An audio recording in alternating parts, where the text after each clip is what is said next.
annagoo wafdi ballaarana oo madaxweynaha Soomaaliland uu hogaaminayo dalka Djibouti waxaanu kula kulannay madaxweynaha Soomaaliya iyo wafdigii la socday waxa ugu muhiimsan meesha uu tagnaa waxay ahayd inaanu ka wada hadalno sidii loo dardargelin lahaa wada hadalladii yaraha kaday sidii loo soo afjari lahaa oo waqti gaaban iyo sida ugu dhaqso badan hawlaha inaga dhaxay inakii Soomaaliya loo soo afjari lahaa arrimaha ugu waaweyn ka wada hadalay waxa kamid ah sidii looga wada hadli lahaa looguna dhiiran lahaa masiirka shacbiga Somaliland iyo danteeda waa la wada socotaan gabi ahaantiin banaanadeedana la soo noqonay inaynu ictiraafkeena raadinayno inaynu gooniisutaageena rabno taas oo mid naga go'ana in sidii taa looga wada hadli lahaa looguna dhiiran lahaa dhaqsan loo dhameyn lahaa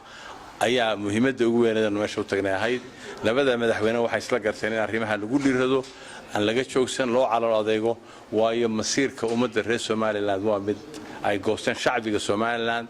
taasi ayaa ugu muhiimsaneed waxyaabaha aanu isla garanay waxa kale oo isla garanay oo ka wada hadalay maadaama aanu gooriya ayaan anakuna wada hadlayno in dadku ina dhex galo oo khaasatan imika waxaanu goynay in dawladda Djibouti ay ka noqoto marag iyo markii loo baahdo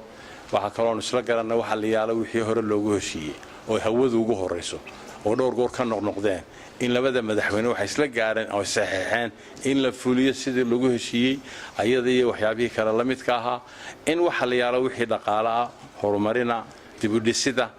ee dadku u baahan yihiin aynu u baahanahay inaan la siyaasadayn ee Soomaaliland u madax banaanaato inay mashaariicdeeda iyo horumarkeeda iyo dhaqaalaheeda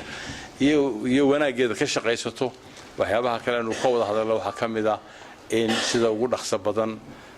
aanu shirki u qabano bisha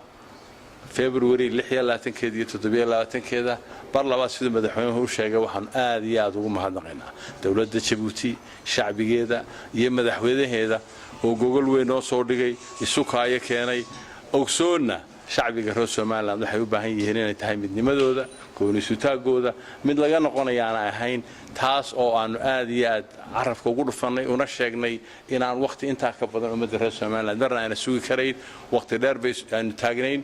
marka aad eegto intii aynu kala maqnayn iyo intaynu wada joogno waa isku dhadhawyihiin ama waa isleegihiin marka Somaliland waxa ka go'an sida ugu dhaqso badan inaanu arrimaha uga wada hadalno insha Allah waxaan Ilaahay ka baranahay inuu nala qabto waana naga go'an tahay inaan waxa rabtaan ee gooniisutaagiina midnimadiina madax banaanidiina inaanu ka shaqeyno oo inuu noqono laba wadan oo jaara oo islaam oo walaalo ah oo wax sari kara oo kala madax banaan jaarna sida Djibouti aanu nahay marka arrinka ugu weyn u tagna wuxuu ahaa arrinka si dhaqso loo dardargeliyo iyo labada madaxweyne isla garteen oo aan dib loo sugi karin I think intaasan ku soo koobi doonaa aad iyo aad baa u mahadsantihiin si fiican noo soo dhaweyseen